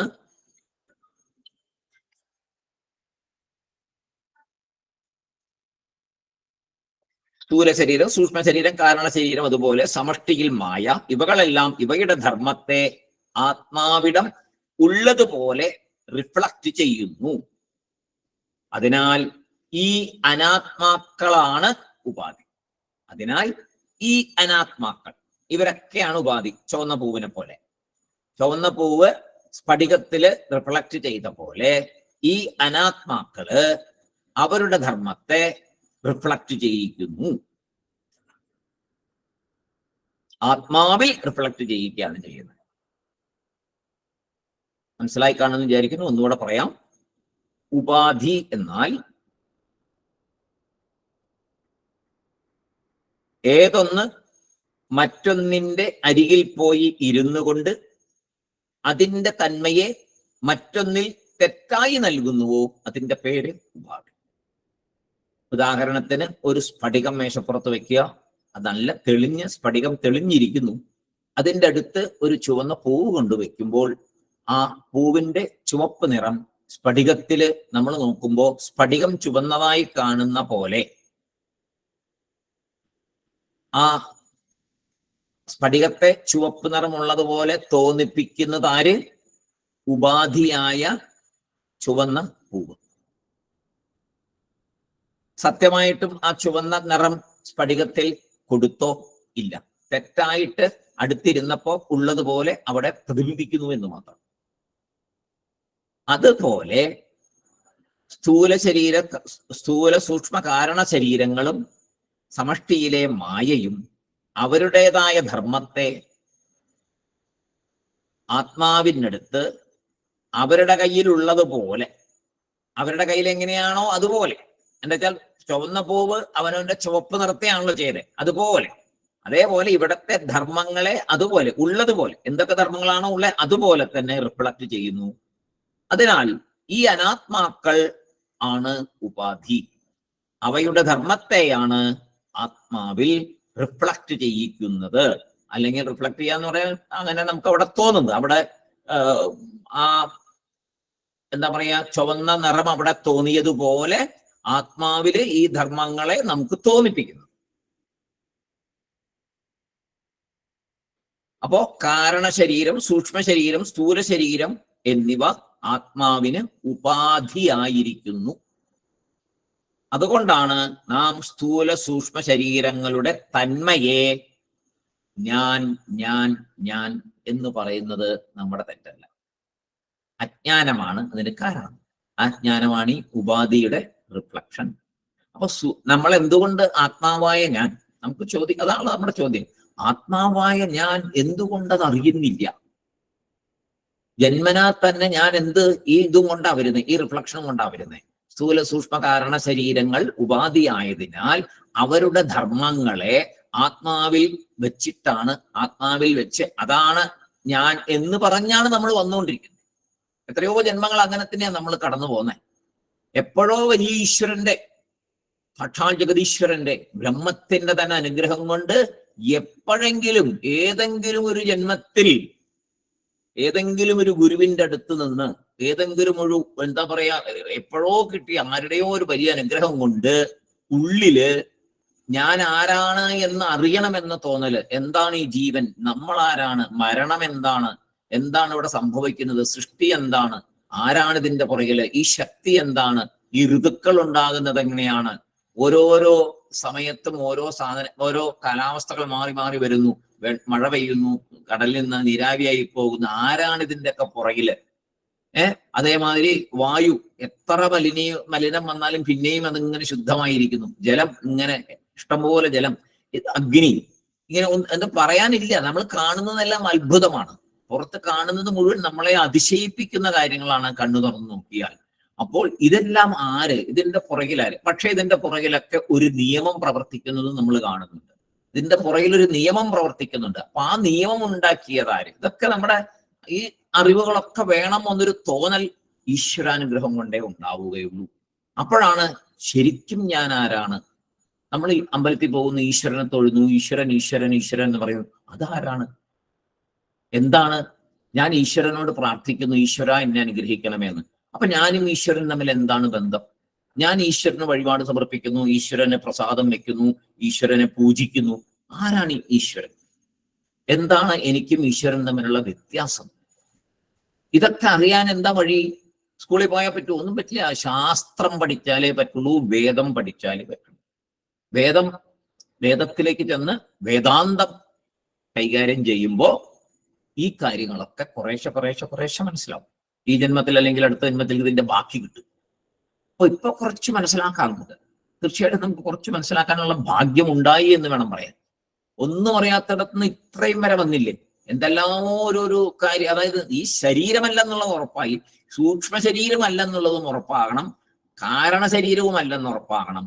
എന്നിട്ട് കാരണശരീരം എന്ന കാരണം ആണല്ലോ എന്റെ ജന്മത്തിന് കാരണം. ആ കാരണത്തെ ഇല്ലാതെ ആക്കിയാൽ പിന്നെന്താണ്? പിന്നെ ഞാൻ എന്നൊരു വേറെ ഈ നമ്മൾ വിചാരിക്കുന്നൊരു ഞാൻ അവിടെ ഇല്ല. ഞാൻ എല്ലായിടത്തും നിറഞ്ഞു നിൽക്കുന്ന ആ ശക്തി തന്നെ എന്നറിയും. ഇപ്പോ ആ ശക്തിയില് ഈ കാരണ സൂക്ഷ്മ സ്ഥൂല ശരീരങ്ങളായ ഉപാധി, അതിന്റെ ധർമ്മങ്ങളെ അറിയാലോ. സ്ഥൂല ശരീരത്തിന്റെ ധർമ്മം എന്താണ്? നമ്മൾ കാണുന്നുണ്ട്. സൂക്ഷ്മ ശരീരത്തിന്റെ ധർമ്മം എന്താണ്? ഇന്ദ്രിയങ്ങളും കാര്യങ്ങളും മനസ്സും, അല്ലെ? അന്ധക്കരണം എന്നൊക്കെ പഠിച്ചല്ലോ. ഇതൊക്കെയാണ് അതിന്റെ ധർമ്മം. കാരണത്തിന്റെ ധർമ്മം എന്താണ്? ഒരു വാസന കൊണ്ട് ഇങ്ങനെ ഇരിക്കുന്നു, ഒരു സംസ്കാരം രൂപീകരിച്ച് അങ്ങനെ ഇരിക്കുന്നു. അതാണ് അതിന്റെ ധർമ്മം. ഈ ധർമ്മത്തെ എല്ലാം കൂടെ ആത്മാവിൽ റിഫ്ലക്ട് ചെയ്യിപ്പിച്ചിട്ട് ഞാൻ എന്ന് നമ്മൾ പറയുന്നു. അപ്പൊ ഈ ശരീരമാണെന്ന് വിചാരിക്കുന്നു, പിന്നെ സൂക്ഷ്മമാണെന്ന് വിചാരിക്കുന്നു, കാരണമെന്ന് വിചാരിക്കുന്നു. ഇതിനെല്ലാത്തിനെയും ഭേദിച്ച് അപ്പുറത്തേക്ക് കടന്നാലേ ഒറിജിനൽ ഞാൻ അങ്ങനെ തന്നെ അവശേഷിക്കും. അപ്പൊ ഒറിജിനൽ ഞാൻ തന്നെയാണ് ഉള്ളത്. പക്ഷെ ഞാൻ തെറ്റായിട്ട് പറഞ്ഞുകൊണ്ടിരിക്കുന്നു, തെറ്റായിട്ട് അറിഞ്ഞുകൊണ്ടിരിക്കുന്നു, വിശ്വസിച്ചുകൊണ്ടിരിക്കുന്നു എന്നുള്ളതേ ഉള്ളൂ ഇതിനകത്ത്. അല്ലാതെ വേറൊരു സ്ഥലത്ത് പോയി ഒരു മോക്ഷം സമ്പാദിക്കുക, ഒരു ഈശ്വരന്റെ കയ്യെ പിടിച്ച് മുകളിലോട്ട് പോവുക, അല്ലെങ്കിൽ ഒരു തേര് കൊണ്ടുവന്ന് ഇതിലകത്ത് നമ്മളെ കൊണ്ടുപോകും, ഇങ്ങനെയൊന്നും അല്ലത്.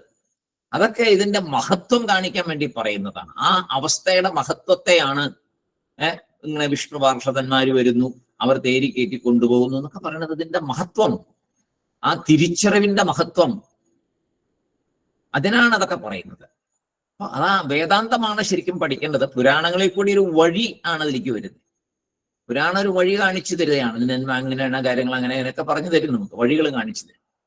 വേദാന്തമാണ് ഒറിജിനലി ഞാൻ ആരെന്ന് പറഞ്ഞു തരുന്നത് വേദാന്തമാണ്. അതാണ് വേദാന്തത്തിന്റെ ഉപനിഷത്തുക്കളുടെ സംഗ്രഹമല്ലേ, ഉപനിഷത്ത് സാരമല്ലേ ഭഗവത്ഗീത. ഗീത വായിക്കുമ്പോൾ വെറുതെ പുറത്തൂടെ വായിച്ചു പോകാനുള്ളതല്ലത്. അതിനകത്താണ് ശരിയായിട്ട് എല്ലാ ഉപനിഷത്തുക്കളെയും കൂടെ അരച്ചു കുറിച്ച് ഭഗവാൻ കൃഷ്ണൻ എന്താണ് ഭക്തി, ഭക്തിയിലൂടെ എങ്ങനെ മോക്ഷം, ആ മോക്ഷം എന്നൊക്കെ പറഞ്ഞ വാക്ക് എന്താണെന്ന് മനസ്സിലാക്കും. മോക്ഷം എന്ന് പറഞ്ഞാൽ വേറെ പ്രത്യേകിച്ചൊരു സംഭവം ഉണ്ടാകുന്നൊന്നുമല്ല. അതുകൊണ്ട് തന്നെ ജീവിച്ചിരിക്കുമ്പോൾ തന്നെ ഇത് നേടാവുന്നതാണ്. നമ്മുടെ ധാരണ എന്താ? മരിച്ച ശേഷം മുക്തി മുക്തി മുക്തി എന്നൊരു വിചാരം. അങ്ങനെ അല്ലേ ഇല്ല, അങ്ങനെ ഒരു സംഭവം ഇല്ല. നമുക്ക് ഇനി മുന്നോട്ട് പഠിക്കുന്നുണ്ട്. നമ്മൾ ഇതിനകത്തൊരു കുറച്ച് ചാപ്റ്റേഴ്സും കൂടി ഉണ്ട്, കുറച്ച് ഭംഗിയായിട്ട് പറയുന്നുണ്ട് എന്താണെന്നൊക്കെ. അപ്പോ ഉപാധി ഇതാണ് മനസ്സിലാക്കേണ്ടത്. ഇപ്പൊ ഇന്ന് പ്രധാനമായിട്ട് പറഞ്ഞത് ഉപാധി അതിന്റെ തന്മയെ അടുത്തിരിക്കുന്ന ആ വസ്തുവില് അതിനോട് ചേർക്കുമ്പോ, അതില് അസത്യമായിട്ട് അതിനകത്ത് കെറ്റിവിടുമ്പോ ആണ് നമ്മള് സൂര്യസൂക്ഷ്മ കാരണ ശരീരങ്ങളില് ആ ധർമ്മത്തെ ആത്മാവിൽ നമ്മള് ഉപാധിയായിട്ട് നമ്മൾ ആത്മാവിലേക്ക് എങ്ങനെയാണോ പുഷ്പം സ്ഫടികത്തിലേക്ക് ആ നിറത്തെ ആരോപിച്ചു എന്ന് പറയാൻ പറ്റില്ല, സത്യമായിട്ട് കുറിച്ചു എന്നും പറയാൻ പറ്റില്ല, അവിടെ റിഫ്ലക്ട് ചെയ്യിക്കുന്നത് എന്ന് വേണമെങ്കിൽ പറയാം. അവിടെ നമ്മൾ കാണുന്നത് അതുപോലെ ആത്മാവിൽ ഈ ധർമ്മങ്ങളെ കാണുന്നു. അപ്പോൾ ഞാൻ എന്ന് പറയുന്നു. അപ്പോഴാണ് ഞാൻ ഇതാണ് എന്ന് പറയുന്നത്. അല്ലെങ്കിൽ നമ്മൾ ആത്മാവാണെന്ന് തിരിച്ചറിഞ്ഞാന് ഉപാധിയാണ് നമ്മളെ പറ്റിക്കാൻ. ഉപാധി നമ്മളെ മറച്ചു കളഞ്ഞു. നമ്മളെ മറച്ചിട്ട് ആ ചുവന്ന പൂ കൊണ്ട് സ്ഫടികം ചുവപ്പാണെന്ന് നമ്മൾ ഈ പറഞ്ഞുകൊണ്ടിരിക്കുന്ന പോലെ ആണ്. അപ്പൊ എന്താണ്, ഈ ചുവന്ന പൂവിനെ മാറ്റിയാലോ ഓക്കെയായി, വേറെ ഒന്നും ചെയ്യാനില്ലല്ലോ. സ്ഫടികത്തിനെ വേറെ എന്തെങ്കിലും ചെയ്യണോ? കഴുകണോ, വൃത്തിയാക്കണോ? ഒന്നും വേണോ? ഒന്നും വേണ്ട. സ്ഫടികമായിട്ട് തന്നെ ഇരിക്കും. അതിനെ ഒന്നും ചെയ്യണ്ട. ആ പൂവെടുത്ത് മാറ്റിയാൽ മതി, ചുവന്ന പൂവിനെ മാറ്റിയാൽ മതി. കാരണ സൂക്ഷ്മ സ്ഥൂല ശരീരത്തെ മാറ്റിയാൽ മതി. അപ്പോൾ നമ്മൾ സ്വയം ആത്മാ എന്ന് തിരിച്ചറിയും, സ്വയം ബ്രഹ്മം എന്ന് തിരിച്ചറിയും. അപ്പോ സച്ചിത് ആനന്ദമായി മാറും. ബ്രഹ്മം എന്ന് പറഞ്ഞാൽ എന്താ ഉണ്ടാവണേ? പിന്നെ സച്ചിത് ആനന്ദം എല്ലാം ഉണ്ട് അവിടെ. സത് എന്നും ഉള്ളത്, ആദിയും അന്തവും ഇല്ലാത്തത്, ജനന മരണം ഇല്ലാത്തത്, നിറഞ്ഞ് നിൽക്കുന്നത്, എല്ലാ സ്ഥലത്തും ഉള്ളത്, ഉണ്ട് ഉണ്ട് ഉണ്ട് ഉണ്ട്, നാശമില്ലാത്തത്. ചിത് അറിവ്, അറിവ്, ബോധം, ആനന്ദം, യാതൊരു ശോകങ്ങളും ഇല്ലാത്ത അവസ്ഥ, ഒരു തരം ശോകവും ഇല്ല, ആനന്ദം. അതിനെങ്ങനെയാ പറയാൻ പറ്റുള്ളൂ? ആനന്ദത്തിന് സുഖമല്ലാതെ, സുഖത്തിന് മാറ്റം വരാം. ആനന്ദം എന്ന് പറഞ്ഞാൽ അതിന് മാറ്റമില്ലാത്ത അവസ്ഥയാണ്, വേറൊന്നുമില്ലാത്തൊരവസ്ഥ. ആനന്ദം ആനന്ദം തന്നെ. അപ്പോ സ്ഥൂല സൂക്ഷ്മ ശരീരങ്ങളുടെ തന്മയെ ഞാൻ ഞാൻ ഞാൻ എന്ന് പറഞ്ഞുകൊണ്ടിരിക്കുന്നു. അത് നമ്മിൽ റിഫ്ലക്ട് ചെയ്യുന്നതാണ്, വാസ്തവമല്ല. പ്രത്യേകം പറയുന്നുണ്ട് ഇവിടെ, അത് റിഫ്ലക്ഷൻ മാത്രമാണ്, വാസ്തവമല്ല. അത് വാസ്തവമല്ല, റിഫ്ലക്ഷൻ ആണ് എന്ന് മനസ്സിലാക്കുന്നതിന്റെ പേരാണ് ജ്ഞാനം. അത്രയേ ഉള്ളൂ ജ്ഞാനം എന്ന് പറഞ്ഞാൽ. ഞാൻ സ്ഥൂല സൂക്ഷ്മ കാരണ ശരീരമല്ല, അത് വെറും ഉപാധിയാണ്. ഉപാധി അതിന്റെ തന്മയെ, അതിന്റെ ധർമ്മത്തെ ആത്മാവിൽ പ്രതിഫലിപ്പിച്ചപ്പോൾ ഞാൻ തെറ്റായി ഞാൻ ഞാൻ ഞാൻ എന്ന് വിചാരിച്ചിരിക്കുന്നു. എന്തിനെ? ഈ കാരണ സൂക്ഷ്മ സ്ഥൂല ശരീരത്തെ. ശരിക്കും ഞാനല്ല. ഇങ്ങനെ ഉള്ള തിരിച്ചറിവ്, വെറുതെ വായിച്ച് പുസ്തകത്തിലുള്ള അറിവ്, വെറുതെ ഒരു മേൽപ്പുറത്തുള്ള അറിവല്ല അത്. അതനുസരിച്ച് പ്രവൃത്തിപഥത്തിൽ വരുമ്പോൾ ജ്ഞാനമായി. അപ്പോ ഉപാധിയിലൂടെ സ്വരൂപം ശരിക്കും എന്റേതല്ല, എന്റേതുപോലെ തോന്നുന്നു എന്ന് മാത്രം. എന്റേതല്ല, ശരിക്കും എന്റേതുപോലെ തോന്നുന്നു എന്ന് മാത്രം. ഈ അറിവാണ് വേണ്ടത്. ഇതാണ് മഹാവാക്യത്തിന്റെ വിചാരങ്ങൾ ചെയ്യും. നമ്മൾ നേരത്തെ മഹാവാക്യ വിചാരം 4 നമ്മൾ ചെയ്തേരും. അതിന്റെ പഴയ വീഡിയോ ഓഡിയോ ഒക്കെ ഉണ്ടെങ്കിൽ കേട്ടു നോക്കുക. അപ്പോ അവിടെ എല്ലാം പറയുന്നത് അവിദ്യ കാരണം കൊണ്ടാണ് ഇങ്ങനെ നമുക്ക് തോന്നുന്നതെന്ന് പറഞ്ഞു. അപ്പോ മഹാവാക്യ വിചാരങ്ങൾ ഇതൊക്കെയാണ് വരുന്നത്. അങ്ങനെ അവിദ്യ, അതായത് കാരണ സൂക്ഷ്മസ്ഥൂല ശരീരങ്ങൾ, അതിനെയാണ് അവിദ്യ എന്ന് പറഞ്ഞല്ലോ. ഇൻഡിവിജ്വലി വരുമ്പോ അവിദ്യ, ടോട്ടൽ ആവുമ്പോ മായ. അപ്പോ സമഷ്ടിയാവുമ്പോ മായ, ഇൻഡിവിജ്വൽ ആവുമ്പോ അവിദ്യ, വ്യഷ്ടിയാവുമ്പോ അവിദ്യ. അപ്പൊ ഉപാധിയോടെ ആത്മാവിനെ കാണുമ്പോൾ, അവിദ്യ ഉപാധിയോടെ, അവിദ്യ എന്ന് പറഞ്ഞാൽ കാരണ സൂക്ഷ്മ സ്ഥൂല ശരീരങ്ങള്, അവിദ്യ ഉപാധിയോടെ ആത്മാവിനെ കാണുമ്പോൾ ജീവൻ എന്ന് പറയുന്നു. അവിദ്യ ഉപാധി സൻ ആത്മാ ജീവ ഇതി ഉച്യത്തെ. അവിദ്യ ഉപാധി, അവിദ്യ എന്ന ഉപാധി, സൻ അവിടെ ഇരുന്നു കൊണ്ട്, ആത്മാ ജീവ ജീവൻ എന്ന്, ഇതി ഉച്യത്തെ അവിദ്യ ഉപാധിയിൽ ഇരുന്നു കൊണ്ട് ആത്മാ ഞാൻ ജീവൻ എന്ന് പറഞ്ഞുകൊണ്ടിരിക്കുന്നു. അപ്പോ ശരിക്കും ആത്മാവിന്റെ ചൈതന്യമാണ് ജഡമായ കാരണ സൂക്ഷ്മസ്ഥൂല ശരീരത്തില് പ്രതിബിംബിക്കുന്നത്. ആത്മാവിന്റെ ചൈതന്യമാണ്. പക്ഷേ ഉപാധിയുടെ ധർമ്മത്തെ നമ്മൾ ആത്മാവായിട്ട് വിചാരിക്കും. ശരിക്കും പ്രതിബിംബിക്കുന്നത് ആരാണ്? ആത്മാവാണ്. പക്ഷെ നാം വിചാരിക്കുന്നത് ആരാണ്? എന്താണ്? സ്ഥൂല സൂക്ഷ്മ ശരീരങ്ങളുടെ ഉപാധിയുടെ ധർമ്മത്തെ നമ്മൾ വിചാരിക്കുന്നു. ഏത് ചുവപ്പ് കളർ വന്ന പോലെ, ആ ചുവപ്പാണ് നമ്മളെന്ന് വിചാരിക്കുന്ന പോലെ, ആ സ്ഫടികത്തിന്റെ കളർ ചുവപ്പാണെന്ന് വിചാരിക്കുന്ന പോലെ, നമ്മൾ ഞാൻ ഈ ഉപാധിയുടെ ധർമ്മങ്ങളാണ് എന്ന് നമ്മൾ വിചാരിക്കുന്നു. അത് തെറ്റാണ്. ഈശ്വര ലക്ഷണമോ? മായാ ഉപാധീസൻ ആത്മാ ഈശ്വര ഇതി ഉച്യത്തെ. മായാ ഉപാധീസൻ, മായ ഉപാധിയായിട്ടിരിക്കുമ്പോൾ ഇരുന്നു കൊണ്ട് ആത്മാവ് അഥവാ ബ്രഹ്മം ഈശ്വര ഇതി ഉച്യത്തെ. അവിടെ ഈശ്വരൻ എന്ന് പറയുന്നു, ഇവിടെ ജീവൻ എന്ന് പറയുന്നു, അവിടെ ഈശ്വരൻ എന്ന് പറയുന്നു. ഇവിടെ ഉപാധി കാരണ സൂക്ഷ്മ സ്ഥൂല ശരീരങ്ങളാണ്, അവിടെ ഉപാധി മായയാണ്. രണ്ടിലും പ്രതിബിംബിക്കുന്നത് ശരിക്കും പറഞ്ഞാൽ ചിത്താണ്. പക്ഷെ മായയെ ഉപാധിയാക്കി അവിടെ കാണുമ്പോൾ ഈശ്വരൻ എന്നുള്ള രീതിയിലായി നമ്മൾ കാണുന്നത്.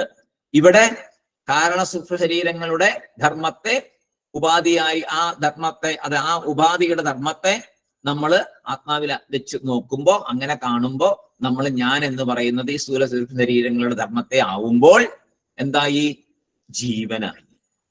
ഇതാണ് വ്യത്യാസം. അപ്പൊ ജീവനും ഈശ്വരനും ശരിക്കും പറഞ്ഞാൽ എന്താണ്? ബ്രഹ്മം തന്നെയാണ്.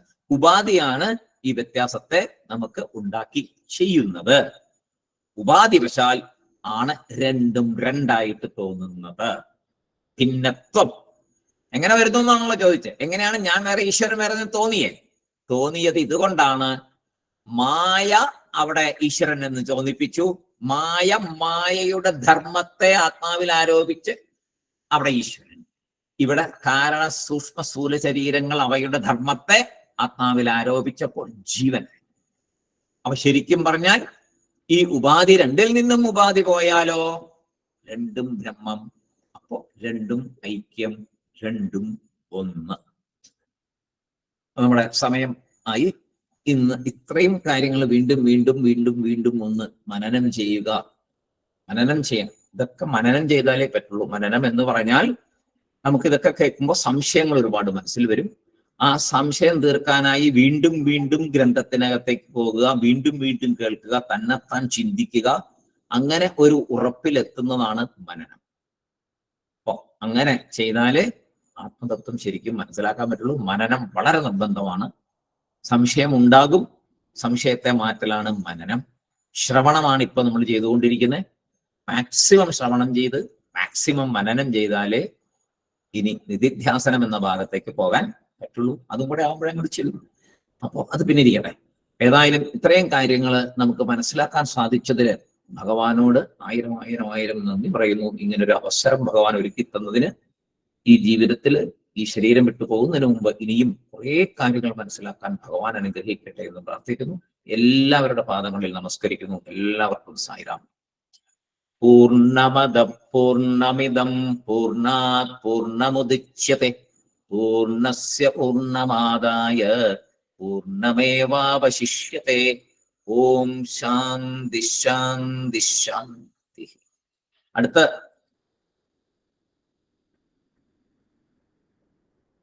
ഓം ശ്രീ സായിരാം. ശരിക്കും പല പ്രാവശ്യം കേട്ടാലോ ഇതോടെ തിരിക്കുള്ളൂ സാറേ.